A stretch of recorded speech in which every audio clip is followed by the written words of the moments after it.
Welcome back to Safe Farm. Analysts has got the North America's EG secure their first win at MSI 2022. Raz is unlocked. Congratulations on the win. We're Let's alive! start. It was a pretty convincing win, maybe a little slower to close out. It all started in the early game. Raz, talk me through these early game kills and frankly just how EG took control and didn't really relinquish it. Yeah, I mean, it kind of starts in the bottom lane. I know Corporal started in the LJL, but at some point he started to work with North America here. Yes, early picks happened there. He made an engage happen because it was an early trade that started from Danny's side. And they just kind of made mistakes where, to be fair, the vision control from Evil Genius's side allowed it to happen in the Rift Herald fight. And I think ultimately the big thing is that G2 made mid unstable in that first game. The second game it was bot. Here we had a stable early game from EG, and they did take their time with it, but they made sure it was a convincing win and didn't give any real opportunities over. No, they really didn't. And despite that bug coming in, I think Vulcan in particular played very well. I think he led from the front. He was the primary initiator. He also took his nickname a bit too seriously. Live long and prosper to the stars, one might say. He may have also taken my Lord. The NA meme of near airport. Way too literal. You don't have to fly home yourself, my friend. Oh, it doesn't end there because my people need me. And he lands back on the Rift after one hell of a journey, Raz. Oh my god! I love that he channeled his W as well, just to brace himself for the fall. That might be one of the single best replays to have ever existed in professional League of Legends. Kudos to the Observers team. Nevertheless, EG were in control for the majority of that game. We are going to hear very soon from Yinsu as well as jojopyun. And once I know if the interview is ready, production? Not yet? Okay, so let's briefly carry on talking about what this means here for the fact that EG pick up the first one, Order are now 0-2, right? They have not played as many games as the rest of the squad, but Augs, this is a good sign. I think it was an expected sign as well. EG were the favorites coming up against Order. Yeah, I think you need to be getting the wins against Order. If you take a game of G2, fantastic for EG, but ultimately, especially with how the first two matches have gone, if you start to lose to Order, I would seriously be concerned about them making it out of groups. 100%. I mean, coming into the day, we talked about them not starting too far behind. Now, they are still behind, but remember, it's a three-team group. It is. You only need to place top two to make it out. Exactly. Now, do hold that thought. We will continue. We'll find out exactly what's going to happen for the rest of the group. We're going to head up to the Verizon post-game interview with Yinsu and Jojo. Thank you very much. Quickshot, I've got jojopyun here with me. Hi, Jojo. Welcome to MSI, your first international tournament, and now you've got your first win under your belt as well. How great does that feel? I mean, we were down 0-2, so it doesn't feel the greatest, but you know, it's still great that we got a win. I think we played way better this game than we did versus G2, so I'm happy with that. Of course, coming into this tournament, we love your trash talk. I think you're kind of known for that now. But I wasn't sure if you were aware that Order gave you a bit of trash talking as well. Corporal actually said that in an interview that G2 are the better team than you, and he was preparing to smash you today. How would you like to respond to that? I didn't even know they trash talk, to be honest. I don't really know like who they are really, so I mean it's funny though, but I actually didn't even know. Well, you got to play them a couple more times, so maybe you can keep a lookout for that. Now, speaking of trash talk, obviously, you've been very vocal about EU and G2 and Caps in particular. Now you've faced G2 twice. Do you feel like maybe they were a little bit better than you were expecting? Yeah, I mean, I think they're playing much better than us on stage. I think we're just playing worse how we usually play, so, and I think they're playing well, so. I think the next games we'll play much better, and I think if we play how we played, you know, during playoffs, we can beat them. I've heard quite a few times about why you guys are not performing as well as you did at playoffs. Why do you think that is, that you haven't kind of found the same chemistry and synergy you did back then? I mean, I guess we're kind of new. Well, me and Danny are new to the international stage, but I think besides that, there's no like real reason why we're not playing as well. But we're trying to work on that, so yeah. And lastly, I spoke to Caps a little bit. He said that you guys had a lot of potential, but in order for any other teams in your group to beat G2, he feels like you all need to work twice as hard. Is that the way you feel like that you need to do now in order to overcome them? I mean, honestly, they threw super hard today, but we threw even harder back, so maybe he's right. But I definitely do think we can beat them if we do play well, so I don't think it's really that hard. But they're definitely better at the moment. Well, thank you very much, Jojo, for joining me. It's great to hear from you, and we look forward to seeing you back here tomorrow. Thank you. Oh, and that is the pretty highly anticipated interview here with Jojo. Quickshot on the desk. What did you make of that? I mean, Yinsu, I thought it was exceptional. Fantastic interview, fantastic questions. I also have to just say it out loud. I am a gigantic jojopyun fan. I love the way he carries himself. I really appreciate that he's willing to throw down some of the trash talk for entertainment purposes, but also incredibly self-aware as well as respectful, you know, acknowledging the fact that right now G2 are playing better.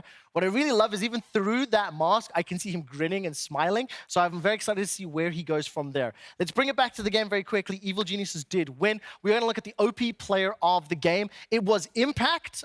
Aux, how did he pick up this award? Gwen, essentially. I mean, this champion is so disturbing. I have to say, he did play fantastically on it, but he had like a month and a half without Gwen, and she's back, and I don't know why, it just feels worse. The fact we had that little brief period without this champion in our games, but yeah, she's immune. She does a ton of damage. She's immortal. What more is there to say? I think one thing I will throw out there as well is Impact's performance in Game 1 today as well, despite the loss, did look good, Raz. Yeah, I think Impact's playing well under the pressure that he had in the previous game, right? And also, on top of that, he's working well with Inspired. So that's what you want to see going forward. Hearing from the JoJo interview, I think it's really telling, talking about the fact that, yes, true, him and Danny are new to the stage, but it's nice to see those duo on the top side of the map and Vulcan playing on point. And one thing I will just briefly say, this is a group where there are 8 games played. Of course, EG have 2 losses, so do Order. I think once you're 3 or 4, that's when you get nervous about not making Rumble stage. I'm not nervous at all for EG. I still expect them to come out on top. So you're telling me there's a chance for them to get first seed? Let's not be delusional now. T1 are currently in frightening form, and this is likely going to be a battle for second in the group because our next match is a chance at life for 2 of the other teams.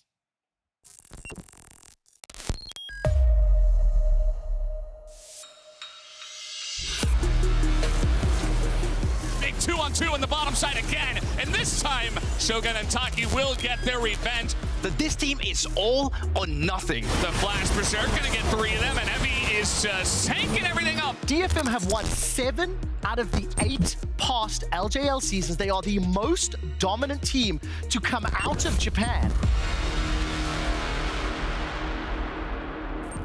The most dominant team to come out of Japan, the most successful team to come out of the LGL, made it to the group stage at Worlds last year. They have a huge fan base, and not just because so many of Western fans and viewers love Japanese culture, but because these guys are just good at the game.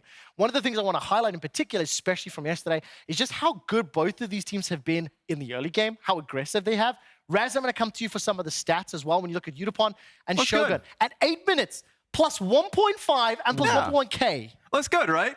But it didn't end there, Trevor. It didn't end there. 15 minutes, balloon to 2,200 for Yutapon. Like, they just expanded on that lead, and it was disgusting for Detonation FocusMe, and it was Yutapon and Harp that was dominant when they went up against them. They were indeed. I mean, let's look at the first replay here. Just before we get to them, let's talk about Saigon Buffaloes because they played the first game against T1. Yes. This level 1 all-in, I mean, Aux, you're laughing when you see this. I find this hilarious, right? We don't see the VCS for a while. They come back, young players. They're like, who are these guys? Gumi, you see carrier? We don't care. We're going to all in. Find so many opportunities. And it was on repeat, right? 2v2 double kills against the best bot lane in the world. Yes, like, it's insane. Usually we talk about the fact that if you turn the nameplates on or off, like, how are they going to be intimidated? They weren't intimidated in this lane whatsoever. They didn't Shogun felt like a Shogun in this game.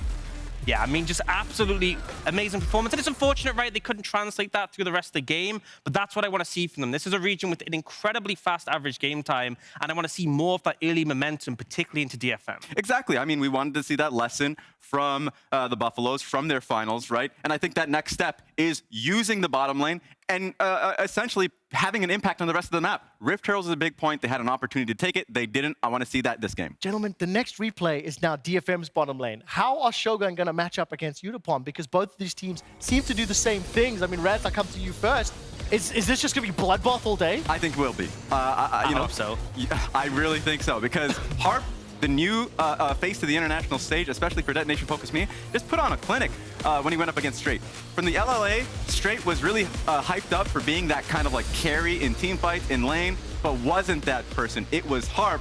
I want to see the thumbs up from Evie. But no, There we go! For anybody playing along with Invin Global's bingo, there's your Evie thumbs up. Okay, we got about a minute to pick some bans. Orcs, I need to know, who's going to win this game? Why will they win this game? Because, in my opinion, this is the battle for second in group, meaning this is the battle for the Rumble stage. I think DFM, I think they were still winning lane despite having Renata, who's typically not strong in lane. If they commit to the bot lane 2v2, I'm confident they'll bring it out. yeah, and I feel like Steel, he has been working well with their bottom lane. DetonatioN FocusMe alongside Canid seem like from the play-in teams are just the strongest one of the pair. And they're both fourth seeds, like fourth pools, I mean. So I expect a lot out of DetonatioN FocusMe in this game. I'm very interested to see how DetonatioN FocusMe continue to develop. Shall we all do a callback? Yeah, There we go. I think so. With that, let's hand it over to our good friends, Markz and Pastrytime. Thank you very much, Trevor, Raz, and Aux. We've had our Group C games, we've had OCE, we've had EU, we've had NA all do battle. But finally, Mark, we're stepping into a different group, and this is going to be a very exciting one. Obviously, T1 in this group are feeling like they're the obvious favorites, potentially aren't going to lose a game in this group stage, which actually doesn't happen as often as you might think at International. True. And these are the two teams that seem to be the favorites for second, and if DFM win here, they will actually temporarily take first in the group. Fair enough. Take a screenshot after it happens if it does, because it might not stay. But yeah, it's interesting. You know, this is the early portions of the tournament. Not everyone's played each other yet. You don't quite know. And Evie is a treat. Oh, give it to us. There it is. Dude, if anyone ever wants to like learn how to like brand yourself and like make a fandom, like Evie is just like a masterclass on international play. Like I don't know when it started, but I just have to assume like as far back as I can remember. Here's the thing. They have made every international tournament since Worlds 2018, only missing one, which was Worlds 2020 when they got upset.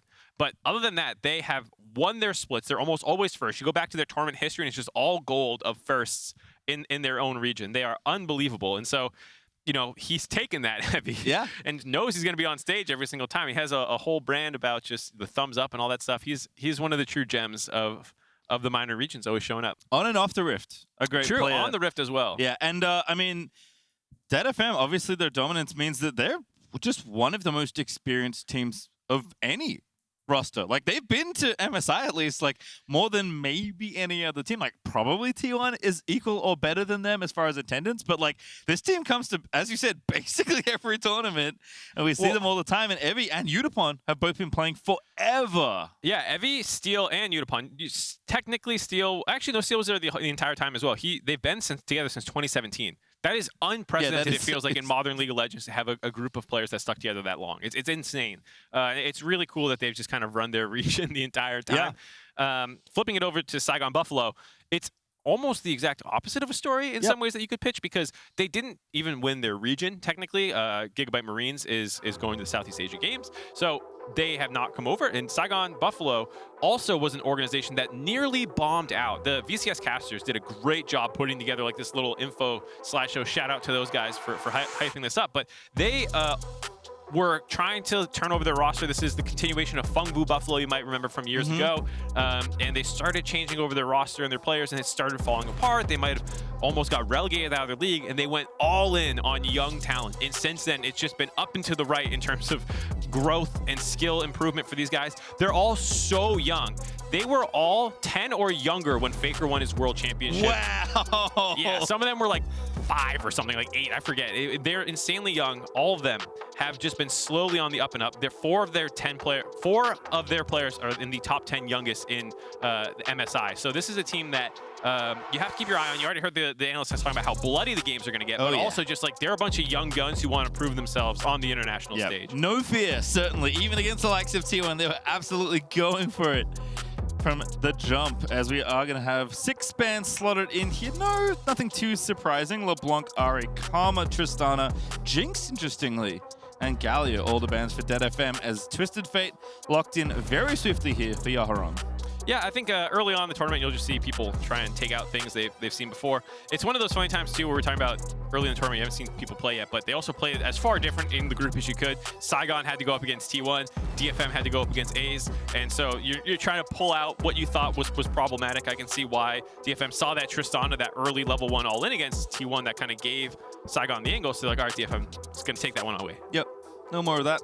Sylas going to get picked up here. Lucian also taken away. Obviously, Yutapon had a great Lucian game in the one we've seen so far in MSI. And Lucian in general feels like a champion that just very good at this current stage of League of Legends. Yeah, technically can be flexed around a lot. I don't think we have seen solo lane Lucian yet, but you know it's always a possibility. It's coming. Yeah, at some point someone's going to bust that out into the top lane, so we'll have to see. And if they lock in this Samira, we're going to get a pretty aggro bot lane, it feels like. Kind of a flex in some ways too, because Yutapon played the opposite side of this matchup in their win yesterday, obviously against a different team, against A's, but obviously feeling confident in the potential 2v2 that's going to be lined up there, presumably against Shogun's Lucian. Yeah, we'll have to see. There was counterpicked yesterday by A's, and so even though they didn't get the we're doing advantage in the matchup, all right, you knew at some point. We're doing it. You knew at some point you were going to get the Evi Urgot, and he's busting it out early on into the tournament. This is why when you were talking about on the Rift as well, he's such a treat to watch. He just has signature picks and is a legit threat in games. We've seen them for DFM, tournament after tournament, just slowly climb the rungs, it felt like, to the point where last year they were almost beating Damwon in games, like at inhibitors, one team fight away from winning those games, and it feels like eventually they're going to make the main stage one of these tournaments. Eventually they're going to start making some noise, and I think a lot of people are expecting with this Group A, this battle for second, this is one of their best opportunities. Yeah, I mean, they feel almost like a favorite, honestly, to be second at this point. Obviously, still plenty of tournaments to go, but definitely in with a very good shot. I think, to me, that's the impressive thing. It's not just that they always show up, it's that they've improved every time they've shown up. I swear to God, this is not trying to be flamey, but like it was a meme for a little bit where like the emerging regions, it's like, oh, they're going to take this experience back to their region and level up, you know, and like then you would never see that team again. And like it was almost like comical how often that narrative was repeated, but this is one of the teams that actually did that. DFM has actually gotten better tournament after tournament. There are some changes that we talked about already with Yaharong coming in as well as Harp, but we'll have to see if they can hit some of those levels that they were hitting last with Arya. Yeah, Harp looked good in the opening game at least, but going to be a tough 2v2. Lucian Nami locked in there. Yeah, I skipped over the Nami pick. Everyone knows Lucian Nami is probably going to pair together. Thing. Yep, so no surprise to see the support pinch coming in for Saigon, getting rid of some of those engage options that, you know, if you're going to lose the lane, it's usually going to be from all-ins, and so you want to get rid of some engage threats. Leona is kind of what they're leaving up as a potential, so we'll have to see. But you can always dash away as Lucian. You have a little bit of that mobility, which Leona can kind of get abused by. Lee Sin banned as well. BeanJ looking real good in that. Yeah, definitely want to take that one off the board, so they will respect it. Aatrox also locked in, presumably for Hasmed in the top lane, with Sylas going mid, but there is some potential flexibility there for the solo lanes if they want to swap things around, but they already know at least what the top lane matchup is going to be, because Urgot's definitely not going anywhere else. What year is it? Aatrox Urgot. I remember we got this a lot, and I think it was 2018 when both of them were played all the time. We're getting it again. Viego as well. Interesting to see no Wukong this game. Technically, I guess jungle is still up, so maybe Saigon will end up taking that one away. But after the high priority in it yesterday, not seeing it so much. Yeah, Viego going to be locked in here. It looks like jungle counterpick, actually, for Saigon Buffalo, so are going to save things for us. I guess it could be Sylas, as Renata's going to get picked again for Harp. I was hoping we'd see this again. Obviously, a different lane matchup with Samira this time instead of the Lucian, but Harp's Renata looked incredible in that first game. Yeah, it was part of that highlight package you saw from the Analyst desk for a reason. It looked very good on it. And Renata's one of these champions where sometimes it can be hard, I feel like, to see the standout unless it's like an insane berserk or an insane hook. Yep. Yeah, that's what Harp was doing. Yeah. he stood out very clearly on the Renata champion.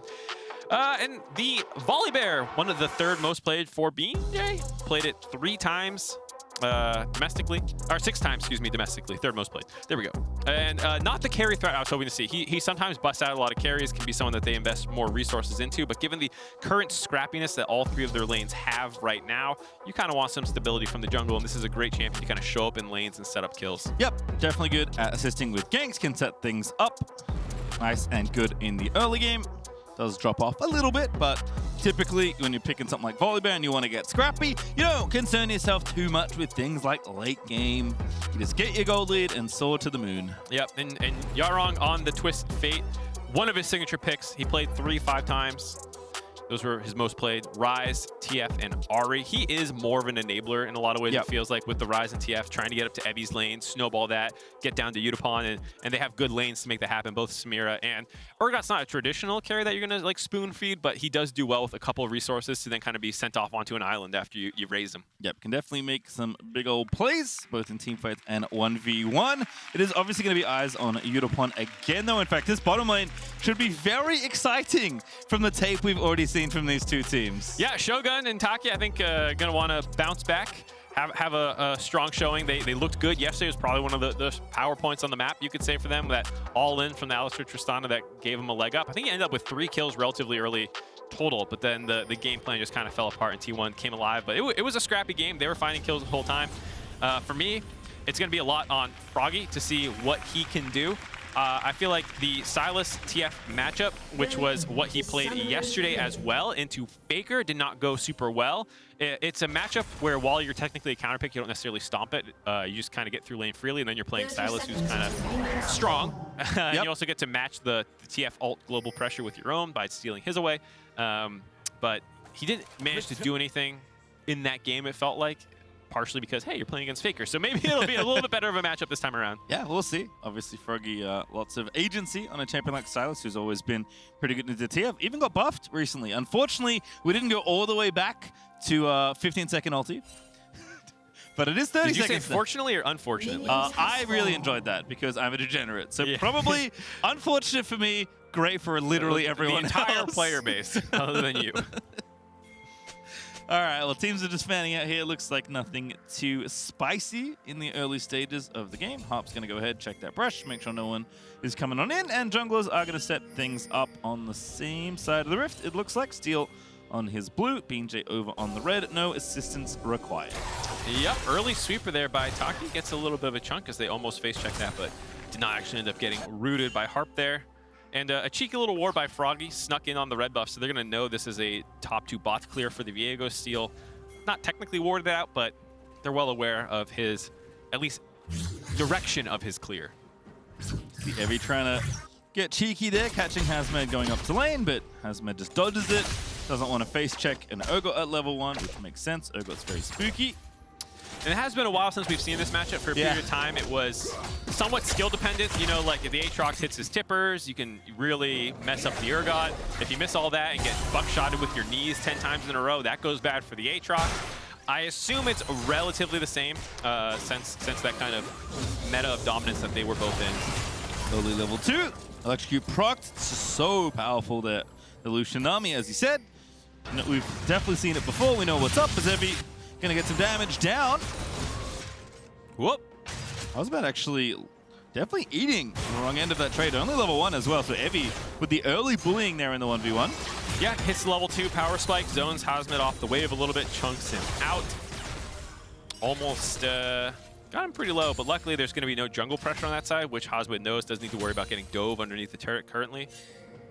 He will be A-okay, and there you go. They ping out the Viego as Steel shows on his red buff, but it's still scary to get harassed underneath this turret. You see Hasmed trying to at least trade back onto Evie, who's positioned very aggressively. I think, I guess, conversely for the junglers, at least makes sense that they are going to be moving down towards on bottom side. Should be a big focus of this game for both teams. We're seeing what Yutapon can do when he gets gold and gets it rolling. And Shogun and Taki made a go of it against T1, trying to snowball from the advantages they got for themselves here with similarly aggressive picks, although not quite this exact duo. Yeah, and this is a lane for Saigon side that you actually kind of want. It's kind of similar to Jace, where you want to be left alone so you can just bully the hell out of the other matchup. Because realistically, you're going to win most of these matchups if you play correctly. And so BeanJ there you saw drop down a ward, went down there, grabbed the Scuttle Crab early on, make sure that there's no way for them to get ganked so they can keep pushing up over and over again. For DFM's bot lane, you're looking for the right moment to strike, either a misstep by Saigon or a time that Steel can find his way down there with the TF.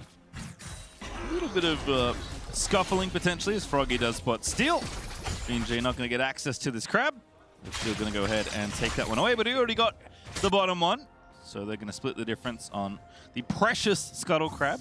Early on here, Steel's looking for a wraparound, but he's going to get spotted by a ward. Hasmed knows. Might have to flash here. Stun charging up. Hasmed going to wait. Actually still going to get stunned and flipped around. It's too late. Flashes and still gets first blooded. Oh, very greedy by Hasmed there, trying to outplay the situation. Doesn't want to flash immediately, gets stunned up, killed, then flashes after all the damage has already come through. That is the ego flash, and that is not what you want to see. Evie making his mark on the game already. You know he's such a beast in these games. As soon as he starts rolling, things are going to be very dangerous. Yeah, already rolling in this lane at least. 10 CS ahead. Hasmed did pop the TP back to lane. BeanJ is here in case of a potential revisit.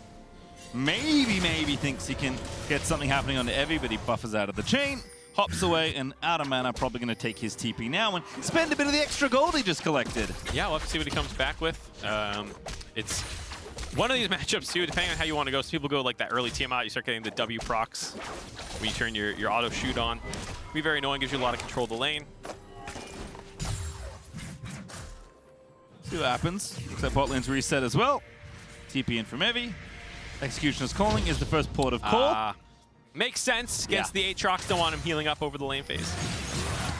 Hasmed's trying to get this lane pushed in. Evie going to dodge out of another chain here and keep the wave almost. Ooh, he dodges barely keep the wave away from the tower. And Hasmed's like, dang. I really wanted to push that in. Yeah, this is going to be rough now if he keeps this freeze the entire time. I mean, there is decent vision control for Saigon for him to get up there and clear. But they also have good wards down here, so they know Steel is there. Hopefully Hasmed can stabilize that lane from here because Steel is under attack. BeanJ going in. Oh, goodness. Viego just barely out of range, I think. BeanJ not able to get a stun, so no follow-up there, even though Taki was beside him. Unfortunate use of his flash there. Steel just walked away from it.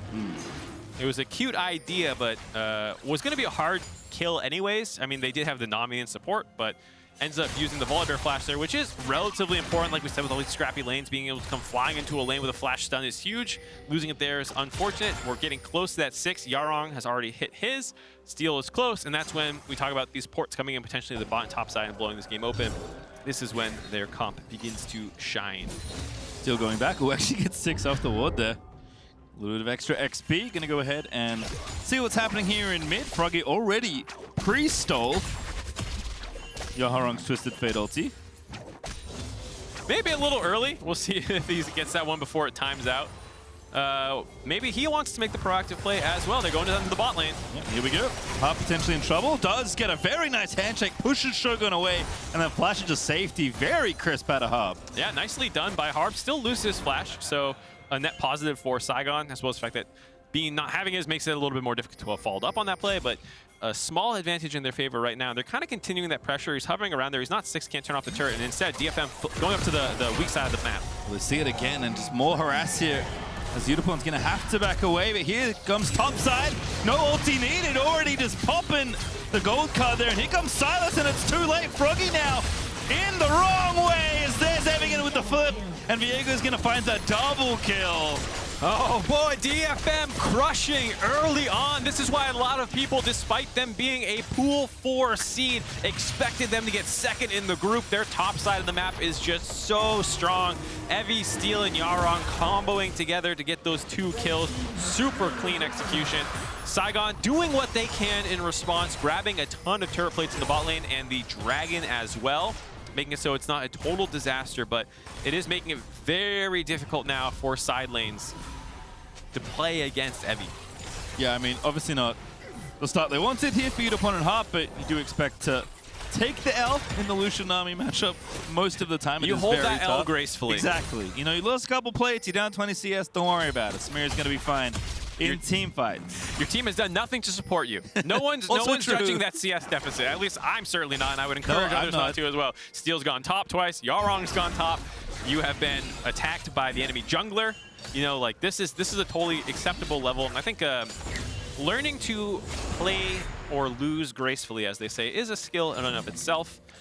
Here's this replay. I just love the aggressiveness. Screw waiting for the wave. Screw waiting for the optimal time. Just go now. I think Evie whiffed that. Funnily enough, I was like, where's the pullback for the fear for when Froggy TP's in? Didn't end up having it, but it was actually Steel playing super clean on the Aatrox Stolen Soul, landing the chains, showing expertise on all the champions there.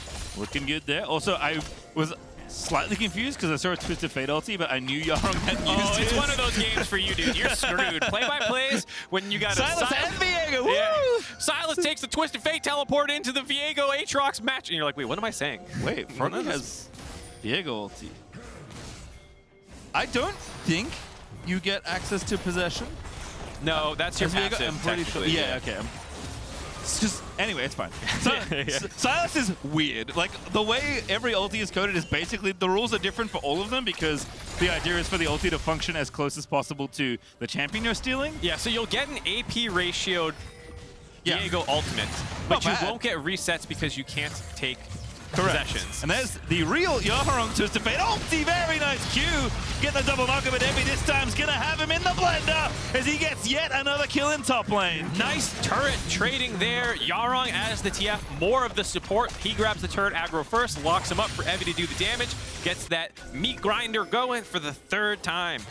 Oh, watchless dive as well there as well for Yaharong, so very well done. No stasis necessary for that little play as Steel also got the Rift Herald kind of at the end of all of that happened. Yes, Saigon Buffalo did get the first dragon, which you expect, but DFM, with all this control of the top side, were basically able to walk up and take the Herald whenever they pleased.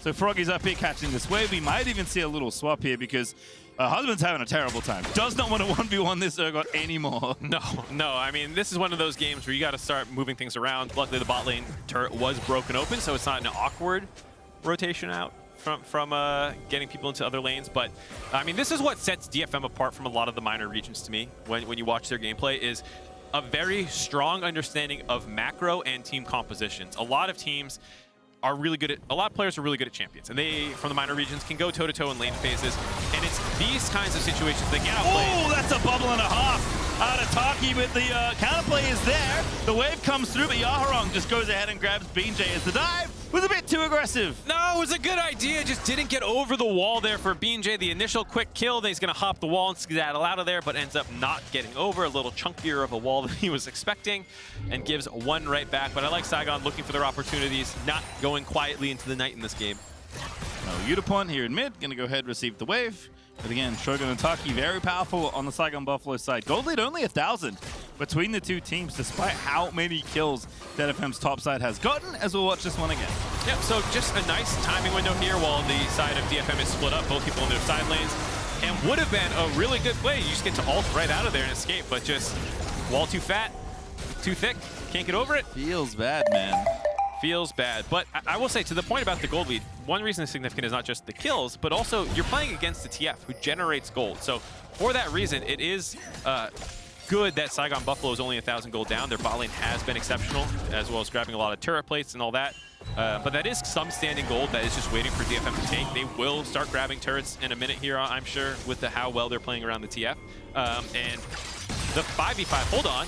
Heaven Frost popped after the dash on in, gets the chain. Exhaust burnt there by Yaharong. Does have that swapped over with the spellbook. Steals here as well, but Saigon Buffalo collapsing. Good flash there from the Twisted Fate, but he's out of there and he does get out safely. Nicely done there. Yaharong, nice bait out there, flashing away. Then the other guy tries to ult follow. That gives him a window to ult out himself. The problem was he baited Steel that whole time because Steel thought that he was going to need to help Yaharong get out of there, but was not the case. And with this, you know, Saigon Buffalo, maybe I was getting a little ahead of myself. They're clawing back into the game. They're 5v5. Arguably better, I would say. Both teams have a lot of outplay potential, though. Yep, and Harp sick of that. Just pops the culling out of the way with the handshake with Shogun. 2-0. Picked up a bit of extra gold as well, I believe, off the back of Steel. And BeanJ is going to go ahead, give Saigon Buffalo Dragon number 2. Things looking up. Yeah, looking really good. Second Dragon. There is the Rift Herald that finally got used mid lane. That was one of the problems with Yaharong getting picked off in the top lane there. Is it kind of destroyed DFM's tempo, and they are definitely, without top side of the map, wanting to play a bit of a fast-paced game. And they will get this charge off, but not going to be able to drop the mid lane turret quite yet. Yeah, collect some plate gold. Just had 20 seconds left. to go ahead and collect it. And DFM will now maneuver up towards the top half. Yaharong, I think, will be able to do enough damage to the tower to finish it off because Evi already had it going, and indeed they will. So that standing gold you mentioned is going to give DFM kind of the lead that they lost after that little bit of counterplay. But it's not a big lead, right? This game is still very close. No, not a huge lead, but it is one of those games where the gold has been funneled very hard to certain people. Yep. DFM's top side of the map was all north of 5,000 gold, where Hasmed, when I saw the observer showing, he was at 3,800. But on the flip side, Shogun was at 6,300. So your Aatrox is functionally useless, most likely, other than kind of being a front line for your Lucian. And so there's a lot of pressure now on Shogun this game to actually team fight very effectively, which is hard in the low range into things like TF, who has a guaranteed stun on top of you.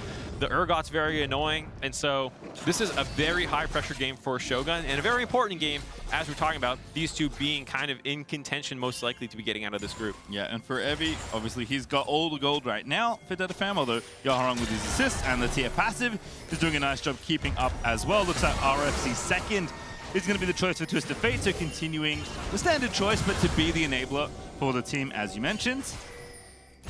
And Yutapon, he'll chill. Not quite there at item number 1, but the hope is that Evi will bridge him to the point where Samira can explode in skirmishes and fights. This is actually, like, as Samira, obviously, you want to be giga-fed to start. Yeah. But if you're not, at least there are other members of your team who can get people low, and then you're more cleanup duty than you are straight 1v9 duty. Yep. It's much harder to be the 1v9er than it is like, my Urgot and my Viego get everyone low, and then I go scooting in there for my crazy Devil May Cry play. She's literally inspired. I mean, you're not wrong. As Saigon Buffalo going to go ahead, take down the tower in top side, keep the gold a little bit closer. DFM still working the midsection of the map, but good defense here from the Buffalo as Evi has found an area he can go ahead and unleash upon. And Hasmed could be in a spot of bother here, still wrapping around for a potential play, but he's entering the enemy jungle instead. Yeah. So far, nice trade outs by Saigon, now breaking both side lane turrets. Getting that goal a little closer again. And they're going to have 2 minutes to go back to that dragon. I think that's where we'll see how DFM's going to contest this. They can technically give up one more relatively safely, but they're already pinging down the mid lane turret.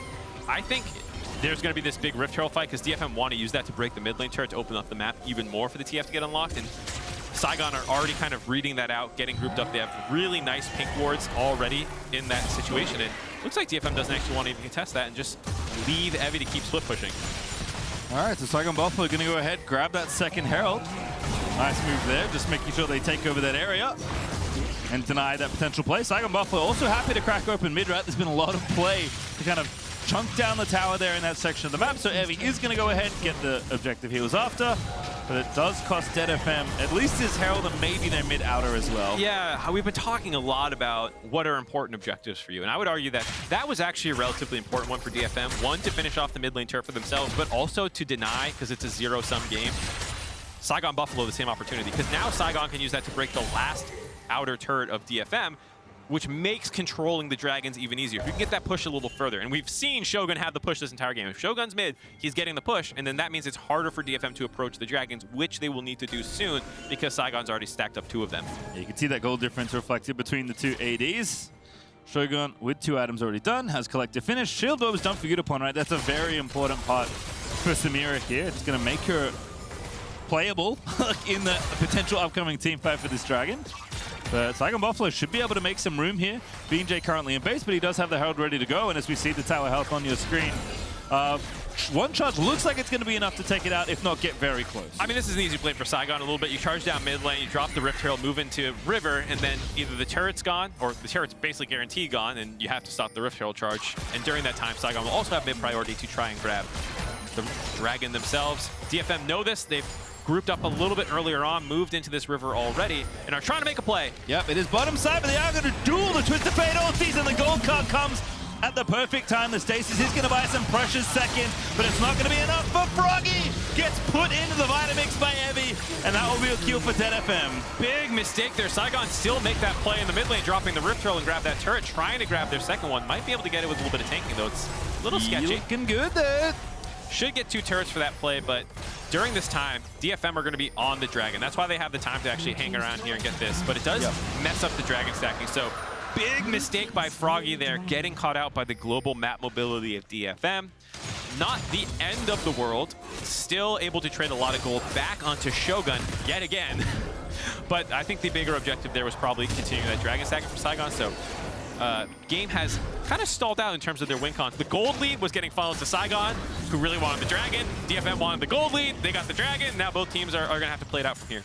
No smite for Steel means he does lose the blue buff to Hasmed, but a small loss for Steel, who was just trying to take a little bit more out of the enemy jungle.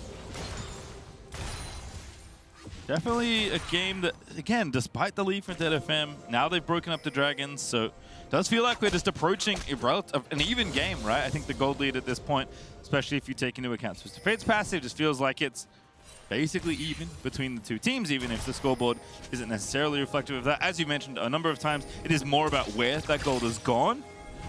And Hasmed, for what it's worth, had all 3 of those deaths, I think, pre-10 minutes, and has stabilized that since then, for the most part, down to, you know, now coming up on 20 minutes. Hasn't really lost anymore. Yes, he's down 40 CS, but that's been the case for quite a while as well. And so, while the Aatrox will never be a threat in and of himself, again, his job is to be annoying, be in the front line, try and stop them from being able to kill Shogun or get them low so Shogun can start cleaning up kills.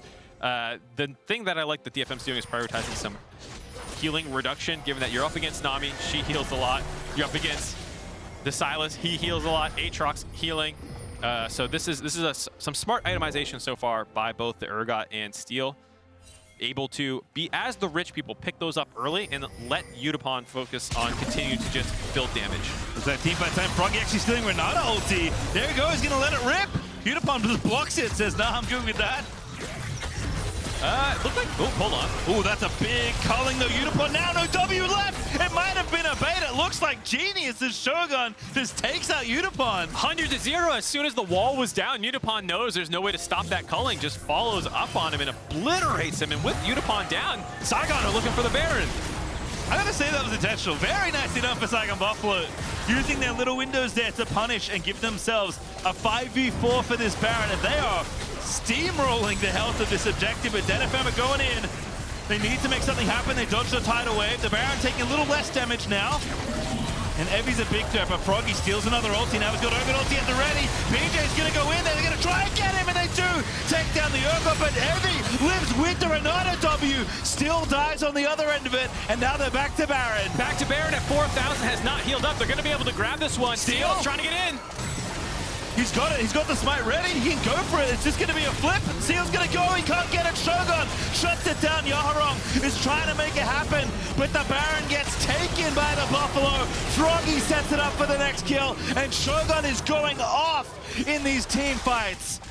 Saigon Buffalo, perfect Baron control, stop damaging it exactly as Steel goes into the pit, keeps it at 1600, out of smite range. They finish him off, and then right when he responds, Yutapon wants to go in, hasn't built up any of the stacks yet, can't actually ultimate, just gets absolutely popped yet again.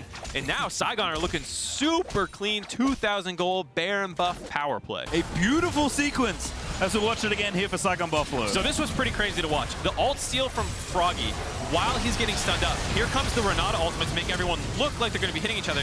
He's going to get rezzed, but before he can get the ult off, I think he burned down, and he couldn't actually eat Froggy there, so he didn't get the reset to come back up alive, and then that's when we get to see this Baron control with the make sure they finish off Steel, stop the Baron damage.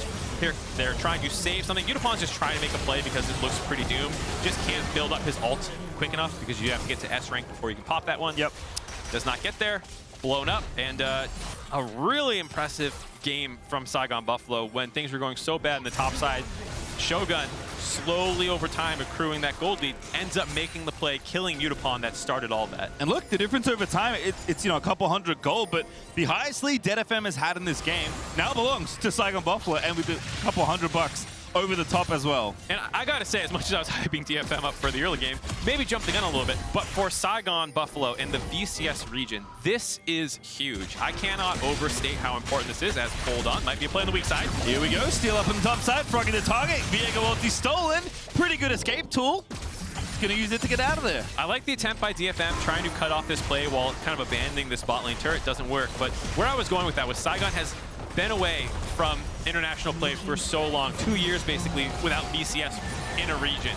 at an international tournament. The region as a whole was one of the up-and-comers in the scene, was starting to make a lot of noise. People were excited, and it felt like they kind of got screwed over a little bit just with COVID and, you know, obliterating everything. So now it's really cool to see them kind of pick back up where they left off as a region. Even this is their second team. You know, Gigabyte Marine's not even here. This is the second seed for them, and already just showing like, hey, you cannot sleep on us. Everyone was saying DFM, pool 4 seed.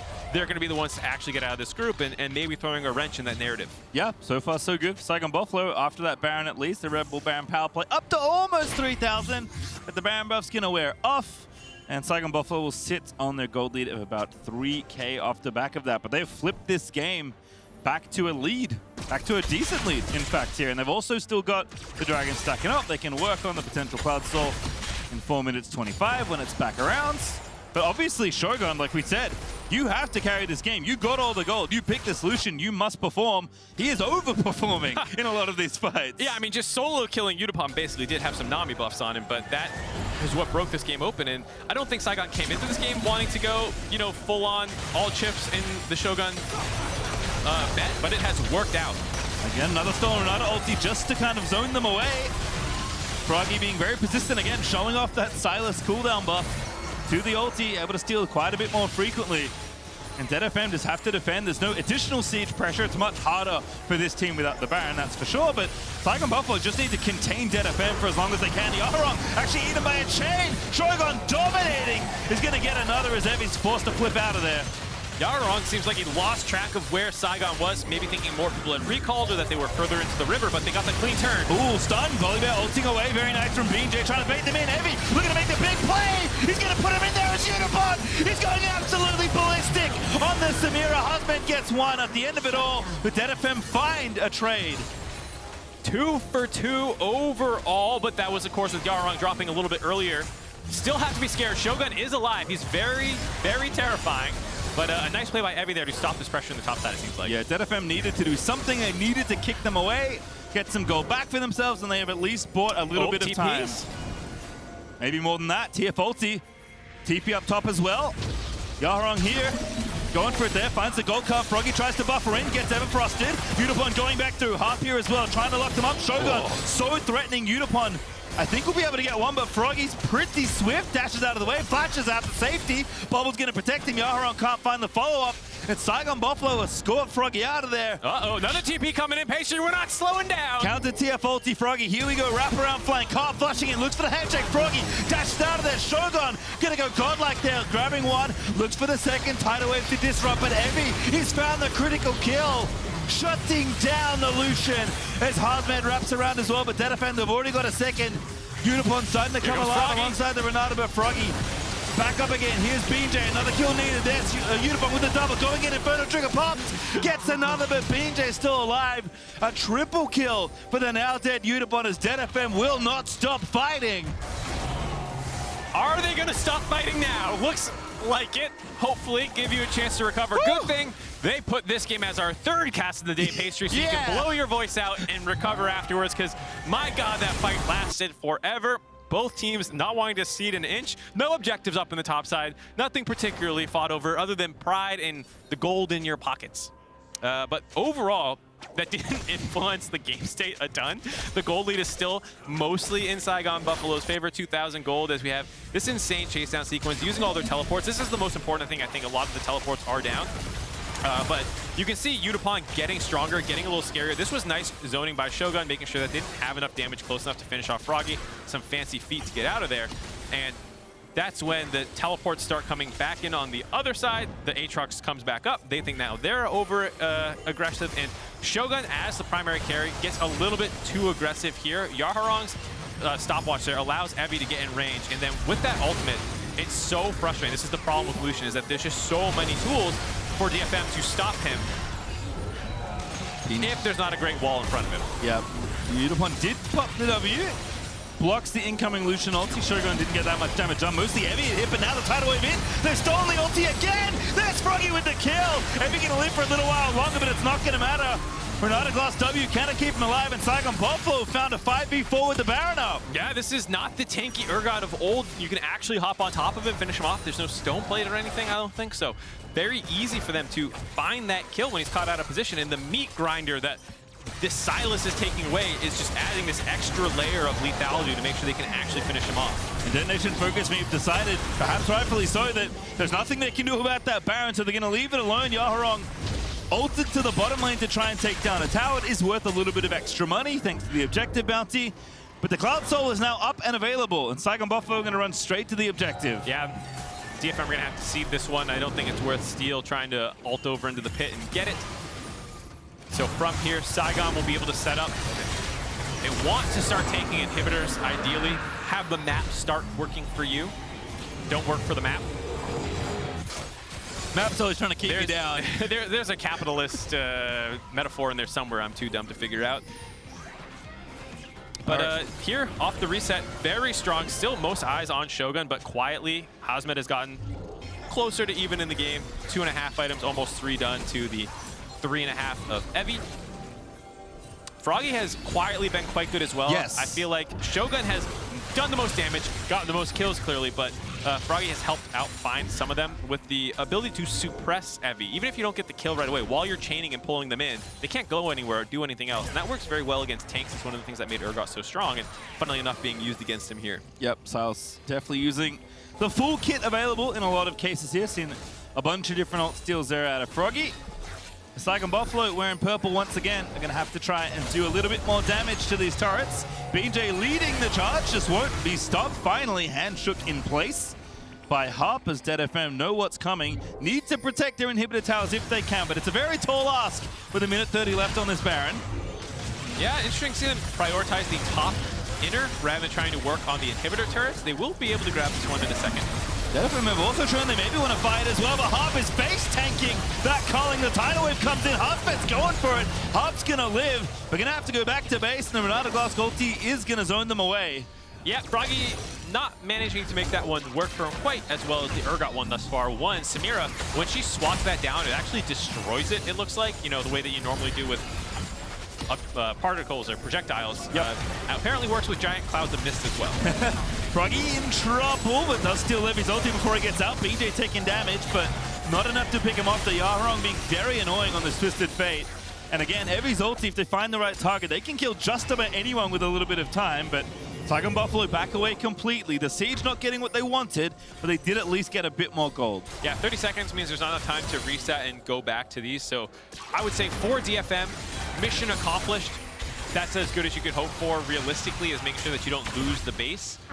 It's going to make Saigon Buffalo have to do a couple more rounds now with the Soul in their back pocket. Next thing up will actually be the Elder buff. That won't be 3.5 away. And where teams will probably focus, but knowing these two teams will not go slow until then. We've talked before about like, oh, it's 2 minutes until this. We'll get the waves in their favor, get some wards out. I expect Saigon Buffalo to start a fight. Yep. Hey, look, if you fight for the objective, if you fight early, you get practice before the objective fight. It's all about reps. I will say there are times where it is important to fight before the fight because there's critical summoner spells that you want down. Like, you want a flash off. If you can go flash for flash between like your engager and their critical carry, that's a great time to try and do that. I think sometimes teams get trapped in loops of, oh, their flash is up, so I can't malfight ult. But then if I never malfight ult, they never flash, so I can never engage. It's like, well, eventually you do need to go. And I think that's one thing that I can see Saigon Buffalo wanting to fight for, but they also might just get collapsed on. Long con on this play. Froggy's decided to take Twisted Fate ult for himself, and he's out of there. Gives him a little heart on the way out. And Saigon Buffalo back down towards this mid-section of the map. Elder Dragon up in 2:30, but the game might end earlier if the teams want to scrap right now. Froggy, I think, just running interference. Yeah, trying to distract them from the mid lane push that's going down, try and grab this turret. Not able to get it quite yet. Do keep it alive, and now Evi on the front line. Shogun looking vulnerable, but he's very tricky to pin down. Steel tries to find the play, but he doesn't get it. And Shogun lets it rip, takes down Steel, and now BeanJ in there just stunning up on Evi, who's going to have to flip out to safety. Sick flash by Taki there to get away from Steel. Steel wanted to predictive flash it, and Taki was already like, nope, I am making sure this is not hitting me. That allows the turn to come through very cleanly, finish off Steel. And with Viego dead, it feels like Saigon Buffalo are finally going to be able to run over the base. Will they pull back? most likely not try and end here. Waves in the right places here, thanks to all the pressure that Saigon Buffalo had on the map. So 2 inhibs down, they're not done. The bubble connects. Froggy with the Everfrost. Great bit of status there. BeanJ going on in. Gets berserked. What an ulti! Harp ripping through the team with Renata Glasc hostile takeover. But I don't know if it's enough. They have killed Shogun. Hasmed's gonna die. And DFM will defend. Saigon Buffalo overstepped there. BeanJ, when he ulted in, did not actually turn the turret off, I'm pretty sure, as well as allowing Yutapon to stack up his Devil Trigger. So when that Renata Glasc ult hit, like you said, he went scooting in there, hit a nice ultimate to kill 3 of them. 3 for 1 means that they're going to lose a little bit of pressure. Gold will go back in the DFM's favor, but there's not really any objectives up. This is one of the nice things about fighting when objectives are up. If you lose, you're still fine. So there's going to be just some turrets taken for DFM and some setup for these respawning objectives. 34 minutes in, and Saigon Buffalo's mid-outer tower finally falls down. I told you the Rift Herald was important, Pastry. Yeah, you weren't wrong. Finally, the map is a little bit more open. Unfortunately, we only have one thing to fight for, but we'll watch this again before we get there. Yeah, so I can respect this trying to end the game where you have the 4v5. They're trying to play it slow. Evie is kind of far forward. Froggy has the seal on it, but the stopwatch was huge there. Does get the top turret off, but is actually still in range of the bot turret, so ends up taking a little bit of damage there. You see the power of the Samira when she gets to actually stack up and end up in the middle of the team. Even though she got popped quickly as well, like she just puts that damage out so fast. You see DFM's coaching staff looking a little terrified there, watching the screen very closely. Ooh, this is a very nice quick Baron here with Saigon Buffalo. Elder Dragon's on it for 15 seconds. They're just going to go ahead and take it. Yeah, the TF ulti can see them, but they grab the Baron, and now what do you do? Yeah, still your 10 base seconds. is so exposed, even with the Elder Dragon going to be up. I mean, DFM will be here first, but like, I don't think you can try and take it. They're going to end the game. Yeah, they don't need to respect this Elder Dragon. Look at BeanJ, he's out of there. It's a 1-dragon Elder Dragon. You can kind of ignore this and then just leave a couple people to interrupt them. The enemy jungler is going to the enemy base with the Elder Dragon up. He's going to end the game. DFM with the Elder Dragon, I guess. Taki going in. The damage is good. He's taking out turrets. BeanJ's just going for it. I don't think DFM can do anything. They might get the Elder, but he's just going for it. Now Yutapon back, but he can't fight this out. He's going to die. The next is open. The Elder Dragon goes down. Sure, Steel got it, but Saigon Buffalo, that's it. They end the game. Saigon Buffalo do not care about the Elder Dragon. They give that one away to DFM and just go to the base to end it. BeanJ, the first one it felt like to recognize that play. He started hoofing it right to the Nexus, and there you go. Saigon Buffalo climbed to 1-1 in the group, cementing themselves as the current favorite to get out second. And I said at the top of the game, it felt like my pick would have been DFM, and all of a sudden, things look very different. Saigon Buffalo with a pretty convincing game. A close one for a lot of it, but Shogun took the lead he had, and the rest of the team opened up alongside him. Showcasing a lot of playmaking I think we were expecting, but also showcasing some good understanding of macro. I mean, I was hyping up DFM's macro right before that, and then sure enough, it's Saigon Buffalo who get the backdoor base race because they were more on top of getting to the objectives early. They frequently made the better decision around the objectives, which allowed them to claw back in that game. Yeah, Shogun popping off was a big part of it as well, but I think them knowing how to deal with the fact their Aatrox fell behind early was a big part of it, and should not just be overlooked to like, oh my god, Lucian ran over the game. But I think they actually played pretty intelligently as well, despite some of the crazy team fights that can convince you it was just a clown fiesta. Yeah. There was some fiesta, but there was some macro there as well. Absolutely. I mean, nothing more telling than the Elder Dragon being up and the jungler just going in the opposite direction. Yeah, maybe you could argue lane, like assignment-wise, you could have kept the jungler there and sent someone else to do the backdoor, but I think, you know, at that point, you're just trying to win the game, and that was the right call. Certainly was. DetonatioN FocusMe, their first loss of the tournament so far. 1-1. We'll join the Buffalo there as far as scoreline go, and that battle is going to be hot. I mean, these teams will play again, right? It's potentially likely that that is going to be the decider, as Saigon Buffalo gets the VCS's first win at an international event in over 2 years. Has to feel good. After the break, though, we're going to look back at what just happened, so stay tuned.